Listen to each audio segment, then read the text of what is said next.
कहानी की शुरुआत में हमें एयरपोर्ट दिखाया जाता है, जहां हम ब्रैड नाम के एक पायलट को देखते हैं।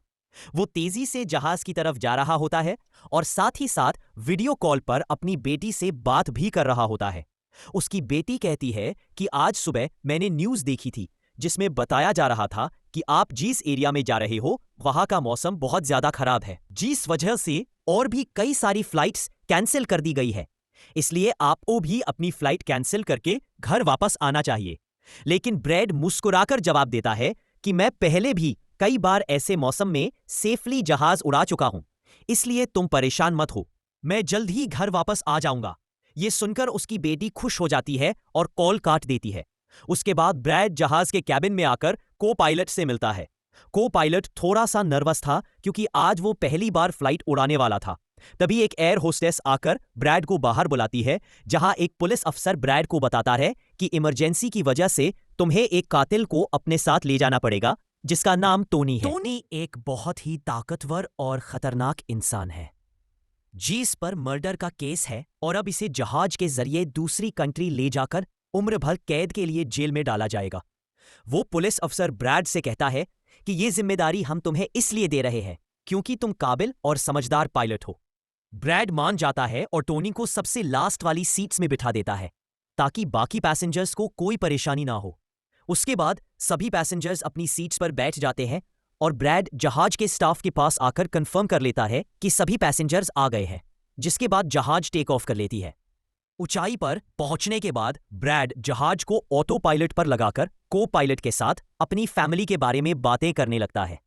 ब्रैड को पायलट को मोबाइल में अपनी बेटी की फोटो दिखाता है और कहता है कि मैं अपनी बेटी से बहुत प्यार करता हूं और हमारा इस दुनिया में एक दूसरे के अलावा और कोई भी नहीं है। दूसरी तरफ जहाज में बैठे पैसेंजर्स सफर को एंजॉय कर रहे थे, लेकिन वो पता नहीं था कि कुछ देर बाद उनके साथ बहुत ही बुरा होने वाला है। कैबिन में बैठे दोनों पायलट्स भी खुश थे और जहाज भी नॉर्मल तरीके से फ्लाई कर रहा था। लेकिन तभी अचानक मौसम खराब हो गया और जहाज हल्के से झटके लेने लगा, जिस वजह से ब्रैड परेशान हो जाता है क्योंकि उसे कुछ ठीक नहीं लग रहा था। वो सभी मुसाफिरों को सीट बेल्ट बांधने के लिए अनाउंस करता है और रेडियो के जरिए वो कंट्रोल टावर से बात करने की कोशिश करता है, और उसकी बात नहीं हो पाती क्योंकि मौसम खराब होने की वजह से यहाँ के सारे रेडियोस काम करना बंद कर देते हैं। तभी अचानक बिजली का तेज झटका प्लेन से आकर लगता है, जिस वजह से प्लेन जोर जोर से झटके लेने लगता है। ब्रैड पैसेंजर्स का हाल देखने के लिए कैबिन से बाहर जाता है। पैसेंजर्स को देखकर ब्रैड को थोड़ा बहुत सुकून मिल जाता है क्योंकि सभी पैसेंजर्स सेफ थे। पर यहां अब धीरे धीरे लाइट बंद होती जा रही थी और तभी प्लेन को कई और झटके लगते हैं, जिससे ब्रैड का सिर सामने छत से टकराकर नीचे गिर जाता है और उसके माथे पर चोट लग जाती है। इस सूरत हाल को देखते हुए सभी पैसेंजर्स की हालत खराब होने लगी थी। ब्रैड जल्दी से वापस कैबिन में आकर अपने साथी के साथ मिलकर प्लेन को संभालने में लग जाता है। ये उनके लिए काफी मुश्किल टाइम था। मौसम खराब होने की वजह से उन्हें आगे कुछ भी नहीं दिखाई दे रहा था। ब्रैड कहता है कि हमें प्लेन को नीचे लाना है क्योंकि अगर प्लेन को एक और झटका लगा तो प्लेन तबाह हो सकता है। ये लोग फौरन जहाज का अल्टीट्यूड कम करने लगते हैं और जहाज तेजी से नीचे की तरफ जाने लगता है। जहाज के अंदर मौजूद पैसेंजर्स काफी ज्यादा डरे हुए थे। तभी क्रिमिनल टोनी के साथ जो पुलिस अफसर आया होता है, उसके हाथ से मोबाइल छूट जाता है। वो अपने मोबाइल फोन को उठाने के लिए अपना सीट बेल्ट खोल लेता है। उसकी मदद करने के लिए एक एयर होस्टेस भी अपना सीट बेल्ट खोलकर आगे आती है। अब क्योंकि प्लेन तेजी से नीचे की तरफ जा रहा था, जिस वजह से उनका सीट बेल्ट खुलते ही ये दोनों तेजी से ऊपर छत से टकरा जाते हैं। ये दोनों इतनी तेजी से छत से टकराते हैं कि उनकी तुरंत मौत हो जाती है। इतने में जहाज काफी कम अल्टीट्यूड पर आ जाता है और किसी तरह करके ये दोनों पायलट जहाज को कंट्रोल कर लेते हैं। लेकिन अब जहाज में ज्यादा पावर नहीं बची होती, इसलिए ब्रैड जहाज को एयरपोर्ट तक नहीं पहुंचा सकता था, जिस वजह से ब्रैड जहाज को नीचे लाकर समंदर में क्रैश लैंड करने का सोचता है। लेकिन तभी ये दोनों कुछ दूर एक आइलैंड देख लेते हैं, जिसके बाद ब्रैड जहाज की डायरेक्शन आइलैंड की तरफ कर लेता है और आइलैंड पर लैंड करने का फैसला करता है। कई मुश्किलों के बाद ब्रैड इस आइलैंड पर मौजूद एक रोड पर फाइनली इमरजेंसी लैंड कर लेता है। लकीली इस इमरजेंसी लैंडिंग में सभी पैसेंजर्स सही सलामत होते हैं और किसी को भी चोट नहीं आती। तभी जहाज में पीछे शॉर्ट सर्किट होता है, जिसे देखकर ब्रैड खुश हो जाता है क्योंकि जहाज में अभी भी थोड़ी बहुत बिजली बची हुई थी। सभी पैसेंजर्स के जहाज से उतरने के बाद एक एयर होस्टेस कैप्टन ब्रैड को बताती है कि क्रिमिनल टोनी को ले जाने वाला पुलिस अफसर मारा गया है और एक एयर होस्टेस भी मारी गई है। ये सुनकर ब्रैड बहुत ज्यादा मायूस हो जाता है। दूसरी तरफ एयरलाइन कंपनी का मालिक देखता है कि उसका एक जहाज अचानक गायब हो गया है, क्योंकि उसने प्लेन को लैंड होते हुए नहीं देखा था और काफी देर से रेडियो खराब होने की वजह से उसका पायलट से कांटेक्ट भी नहीं हो पा रहा था। इसीलिए वो एयरलाइन कंपनी का मालिक स्कार्सडील नाम के एक रेस्क्यू एक्सपर्ट को बुलाता है, जो ऐसे लोगों को ढूंढने का काम करता है जो मुश्किल में कहीं फंसे हुए होते हैं। एयरलाइन कंपनी का मालिक उसे कहता है कि मुझे मेरे प्लेन्स की सारी डिटेल्स चाहिए, जैसे वो कहा गया, उसके वर्कर्स और सभी पैसेंजर्स कहाँ है। जिसके बाद रेस्क्यू एक्सपर्ट अपने काम पर लग जाता है। दूसरी तरफ सारे पैसेंजर्स इस सोच में थे कि हम यहाँ क्यों उतरे हैं। ब्रैड सभी पैसेंजर्स को इकट्ठा करके समझता है कि इमरजेंसी की वजह से हमें यहाँ उतरना पड़ा। प्लेन में अभी भी थोड़ी बहुत बिजली मौजूद है, जिससे हम बाकी चीजों को ठीक कर लेंगे। तब तक आप लोग यहाँ आराम से रहे और आप लोग घबराइएगा नहीं, बहुत जल्द हम यहाँ से निकल जाएंगे। जिसके बाद ब्रैड प्लेन के पास आकर उसे ठीक करने में लग जाता है और वो देखता है कि जहाज में पावर काफी कम है, इसलिए उन्हें मदद का इंतजार करना होगा। ये लोग मैप निकालकर खुद ही अपनी लोकेशन देखने लगते हैं ताकि उन्हें पता चल सके कि आखिर ये लोग किस जगह पर फंसे हुए हैं। ब्रैड का साथी नक्शा देखकर बताता है कि हम एक प्राइवेट आइलैंड पर फंसे हुए हैं। ये जगह बहुत ही खतरनाक है। यहाँ पर ऐसे लोग हैं जो किसी सरकार या गवर्नमेंट की बात नहीं मानते। अगर इन लोगों ने हमें पकड़ लिया तो हमारी जान खतरे में पड़ सकती है और हमारी गवर्नमेंट भी हमें नहीं बचा पाएगी। ये सुनकर ब्रैड कहता है कि अब कहीं से भी करके हमें अपनी रेस्क्यू टीम को यहाँ पर बुलाना ही होगा ताकि वो आकर हम सबको बचा ले, क्योंकि यही एक रास्ता है यहाँ से निकलने का। जिसके बाद ये दोनों मदद बुलवाने के लिए रेडियो ठीक करने लगते हैं, लेकिन आसमानी बिजली के टकराने से रेडियो बिल्कुल खराब हो चुका था। अब ब्रैड सभी पैसेंजर्स के पास आकर उन्हें बताता है कि किसी खराबी की वजह से रेडियो काम नहीं कर रहा है। लेकिन आप सब परेशान मत हो। ब्रैड उन्हें तसल्ली देता है कि हम आइलैंड के दूसरी साइड पर जाकर रेडियो को ढूंढेंगे और कंट्रोल टावर को अपनी लोकेशन बताकर रेस्क्यू टीम को यहाँ पर भेजने के लिए कहेंगे, जो आकर आप सब लोगों को बचा लेंगे। और यहाँ ब्रैड एक बहुत बड़ा कदम उठाता है। वो कहता है कि मेरे साथ टोनी जाएगा। ये कहकर वो टोनी हथकड़ी खोल देता है। यहाँ ब्रैड जहाज के को पायलट से कहता है कि तुम जहाज की पावर को रिपेयर करने के काम पर लग जाओ। मैं जल्द ही किसी भी कॉन्टैक्ट के जरिए रेस्क्यू टीम को यहाँ तक लाने की कोशिश करूंगा। जिसके बाद टोनी और ब्रैड रेडियो ढूंढने के लिए जंगल की तरफ निकल पड़ते हैं। रास्ते में टोनी ब्रैड को उस पर भरोसा करने के लिए थैंक्स कहता है। अब हम इस पर रहने वाले आतंकवादी ग्रुप को देखते हैं, जिनके पास एक आदमी दौड़कर आता है और वो आदमी उस ग्रुप के लीडर को बताता है कि यहाँ आइलैंड पर एक प्लेन आकर रुका है इमरजेंसी की वजह से, और उसके अंदर बहुत सारे लोग हैं जो अलग अलग कंट्रीज से हैं। ये सुनकर ग्रुप का लीडर उस आदमी को कुछ पैसे देता है और ग्रुप का लीडर अपनी टीम से तैयार होने को कहता है। आइलैंड के जंगल में ब्रैड और टोनी आगे बढ़ रहे होते हैं। टोनी ब्रैड से पूछता है कि तुमने मुझे आजाद क्यों किया है और अब मुझे कहाँ लेकर जा रहे हो। तब ब्रैड उसे कहता है, क्योंकि मैं तुम्हारी वजह से सबको खतरे में नहीं डाल सकता और यहाँ एक खतरनाक आतंकवादी ग्रुप है जिसका मेरे साथ मिलकर तुम्हें सामना करना है। तब टोनी ब्रैड से कहता है कि मैं एक मिलिट्री बैकग्राउंड से हूं और मैं यूएस मिलिट्री में कई साल ड्यूटी कर चुका हूं। कुछ ही देर में पीछे से टोनी की आवाज आनी बंद हो जाती है। जब ब्रैड पीछे मुड़कर देखता है तो टोनी वहां नहीं था। वो ब्रैड से अपनी जान छुड़ाकर भाग चुका था और अब ब्रैड अकेले ही जंगल में आगे निकल पड़ता है। जंगल में आगे बढ़ते हुए ब्रैड एक खाली पड़ी फैक्ट्री में जाता है, जहां वो एक टेलीफोन को ढूंढ लेता है, लेकिन वो पुराने जमाने का टेलीफोन खराब पड़ा हुआ था। जिसके बाद ब्रैड साइड पर लगे हुए टेलीफोन के तार जोड़ने लगता है और टेलीफोन काम करने लग जाता है। ब्रैड जल्दी से कंपनी के हेल्पलाइन पर कॉल करता है। ब्रैड हेल्पलाइन को अपनी लोकेशन और सब कुछ बता देता है, लेकिन लाइन में कोई गड़बड़ी होने की वजह से सामने वाले इंसान तक उसकी आवाज ठीक से नहीं पहुंच रही होती, जिस वजह से हेल्पलाइन वाले ब्रैड की कॉल काट लेते हैं। तब ब्रैड को एक आइडिया आता है। वो अपनी बेटी को कॉल करता है और उसे अपनी लोकेशन और बाकी सारी चीजें एक पेपर पर लिखकर उसके ऑफिस तक पहुंचाने को कहता है। तभी बातचीत के दौरान पीछे से एक आदमी आकर ब्रैड पर हमला कर देता है, लेकिन ब्रैड उसे काफी मुश्किल से काबू कर लेता है और उस आदमी को मार मारकर बेहोश कर देता है। तभी ब्रैड को महसूस होता है कि एक और आदमी इस कमरे में आ रहा है, इसलिए जल्दी से वो छिप जाता है। पर वो आदमी कोई और नहीं बल्कि टोनी था, जिसने बहुत सारे गुंडों को मारकर उनके हथियार ले लिए थे। और वो ब्रैड को आवाज देता है कि डरो मत, बाहर निकलो। फिर जब ब्रैड सामने आता है तो टोनी ब्रैड को एक बंदूक पकड़ा देता है उसकी हिफाजत के लिए। उसके बाद ये दोनों जब फैक्ट्री के नीचे वाले फ्लोर में आते हैं तो यहाँ उन्हें एक कैमरा मिलता है, कैमरा की रिकॉर्डिंग और वहां पड़े पासपोर्ट से इन्हें पता चलता है कि इस आइलैंड पर रहने वाले आतंकवादी लोगों को किडनैप करके उनकी फैमिली से काफी बड़ी रकम की डिमांड करते हैं। और जब किडनैप किए हुए बंदे की फैमिली की तरफ से उन्हें पैसे मिल जाते हैं, तब भी ये लोग उसे छोड़ने के बजाय मार देते हैं। ये देखकर ब्रैड समझ जाता है कि हमारे पैसेंजर्स भी खतरे में हैं। जिसके बाद ये दोनों बाहर निकलते हैं और सामने उन्हें एक गाड़ी दिखाई देती है। ये गाड़ी उस आतंकवादी की थी जो कुछ देर पहले ब्रैड के हाथों मारा गया।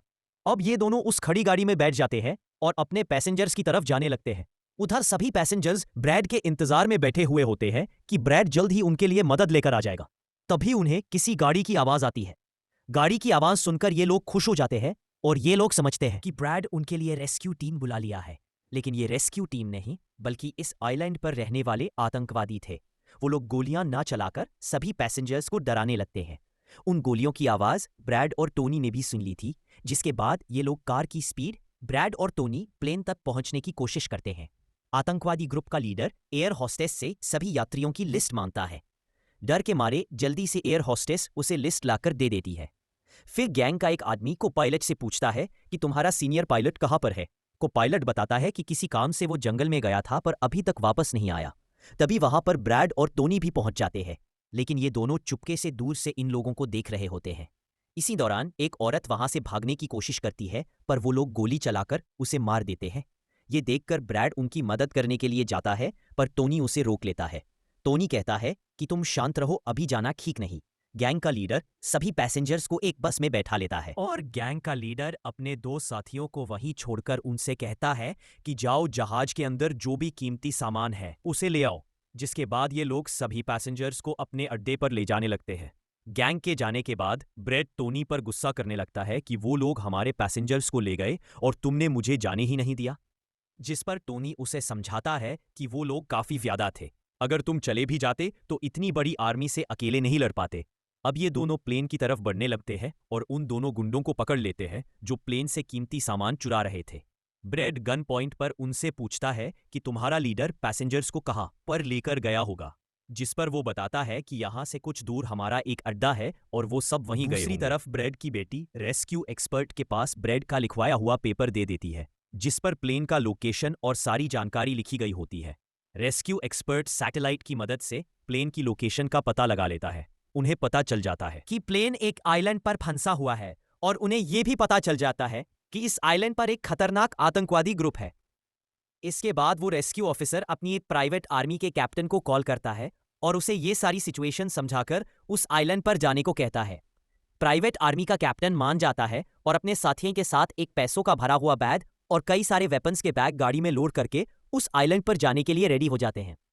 दूसरी तरफ ब्रैड देखता है कि उन आतंकवादियों के ले जाने से पहले जहाज के को-पायलट ने जहाज का पावर सिस्टम रिपेयर कर लिया था और ब्रैड देखता है कि जहाज में पावर वापस आ गई है, जिसे देखकर वो बहुत खुश हो जाता है। अब ब्रैड आने वाली प्राइवेट आर्मी टीम के लिए अपनी यूनिफॉर्म पर एक मैसेज लिखकर छोड़ देता है और टोनी के साथ उस जगह पर निकल पड़ता है जहां गैंग वाले प्लेन के सभी पैसेंजर्स ले गए थे। जंगल के रास्ते से होते हुए ये दोनों उन आतंकवादियों के अड्डे पर पहुंच जाते हैं और ये दोनों गाड़ी से निकलकर चुपके से उस जगह में घुस जाते हैं जहां वो सारे गुंडे पैसेंजर्स को डराकर उनकी वीडियो बना रहे थे, ताकि ये वीडियो इनकी फैमिली को भेजकर उनसे पैसे वसूल सकें। दूसरी तरफ रेस्क्यू एक्सपर्ट की तरफ से भेजी गई प्राइवेट टीम भी प्लेन के पास पहुंच जाती है, पर उन्हें वहां जब कोई नहीं मिलता तो टीम का लीडर प्लेन के अंदर जाकर चेक करता है, जहां उन्हें दो लोगों की लाशें मिलती है। ये वो दो लोग थे जिन्हें गैंग के लीडर ने प्लेन में से सारा कीमती सामान चुराने का कहा था, लेकिन ब्रैड ने उन दोनों को मार दिया। प्राइवेट टीम के कैप्टन को ब्रैड का छोड़ा हुआ मैसेज भी मिलता है, जो उस आतंकवादी गैंग के अड्डे तक आने का रास्ता था। आतंकवादियों के अड्डे पर टोनी और ब्रैड चुपके से उन पर नजर रखे हुए थे और जैसे ही मौका मिलता है ये दोनों चुपके से पीछे से आकर दो आतंकवादियों को मार देते हैं। फिर ये दोनों चुपके से आगे बढ़ते हैं और एक कमरे के बाहर जा पहुंचते हैं। इस कमरे के अंदर सभी पैसेंजर्स को कैद करके रखा गया था। ब्रैड इन लोगों को छुड़ाना तो चाहता था, पर वहां बहुत सारी गार्ड्स पहरा दे रहे थे और ब्रैड के पास दरवाजे का ताला खोलने की चाबी भी नहीं थी। इसके बाद ये दोनों एक एक करके उन गार्ड्स को मार गिराते हैं और टोनी तो हथौड़ा उठाकर कई सारे गार्ड्स को हथौड़े से मार देता है। यहाँ ब्रैड एक गार्ड से चाबी लेकर उन पैसेंजर्स को कमरे से आजाद कर देता है। वो उनसे कहता है कि जल्दी से उसी बस में बैठ जाओ जिसमें तुम सबको आतंकवादियों ने यहाँ लाया था, और वो सभी जल्दी से उस बस में जाकर बैठ जाते हैं। तभी टोनी ब्रेड के पास आकर बताता है कि यहाँ से गाड़ी के जरिए बाहर निकलने का सिर्फ एक ही रास्ता है, मगर वहाँ कई सारे गुंडे बंदूक लिए खड़े हैं जो हमें देखते ही हम पर गोलियां बरसाना शुरू कर देंगे। जब ब्रेड पैसेंजर्स की तरफ देखता है तो वो सभी बहुत ज्यादा डरे हुए होते हैं। अब यहाँ ब्रेड अपनी जान को खतरे में डालते हुए एक फैसला करता है और टोनी से कहता है कि मैं वहां पर मौजूद सभी आतंकवादियों का ध्यान भटकाऊंगा और तुम मौके का फायदा उठाते हुए सभी पैसेंजर्स को यहां से ले जाना। अब पहले तो टोनी ब्रेड को ऐसा करने से मना करता है। वो कहता है कि ऐसा करने से वो लोग तुम्हें मार देंगे, लेकिन ब्रेड कहता है कि इसके अलावा हमारे पास और कोई दूसरा रास्ता नहीं है। ये सुनकर टोनी मान जाता है। ब्रेड वहां से निकलकर आतंकवादियों के पास आता है। वहां ब्रेड गैंग के लीडर से बात करता है कि मैंने हेल्प के लिए इन्फॉर्म कर दिया है, जल्द ही यहाँ पर रेस्क्यू टीम आ जाएगी, इसलिए सभी पैसेंजर्स को यहाँ से जाने दो। ये सुनकर गैंग वाले ब्रेड पर हंस पड़ते हैं और ब्रेड को पीटने लग जाते हैं। गैंग का हेड कहता है कि ऐसे कैसे छोड़ दूं, पैसों के बिना मैं किसी को नहीं छोड़ता। और अब जैसे ही ये लोग ब्रेड को मारने वाले होते हैं तभी वहां पर प्राइवेट रेस्क्यू टीम पहुंचकर आतंकवादियों पर हमला कर देती है और काफी देर तक गोलीबारी करने के बाद गैंग के कई सारे लोगों को मारकर वो ब्रेड को छुड़ा लेते हैं और ब्रेड को बस में उठाकर यहां से निकल जाते हैं। यहाँ गैंग का लीडर देखता है कि उसके कई सारे साथियों के साथ उसका छोटा भाई भी मारा गया। ये देखकर वो बहुत ज्यादा गुस्सा हो जाता है और कसम उठाकर कहता है कि वो इन लोगों में से एक को भी नहीं छोड़ेगा और सभी को चुन चुन कर मारेगा। इसके बाद वो अपनी टीम से कहता है कि जल्दी से तैयारी कर लो, हम जल्द ही इन लोगों को मारने के लिए निकलेंगे। बस में प्राइवेट टीम का कैप्टन लीडर सभी यात्रियों को बताता है कि वे बस में बच्चों की सुरक्षा के मिशन पर आए हैं और यहाँ कोई नियमित रेस्क्यू टीम मौजूद नहीं है। असली टीम के आने में थोड़ा समय लगेगा और बाहर बहुत खतरनाक हालात है।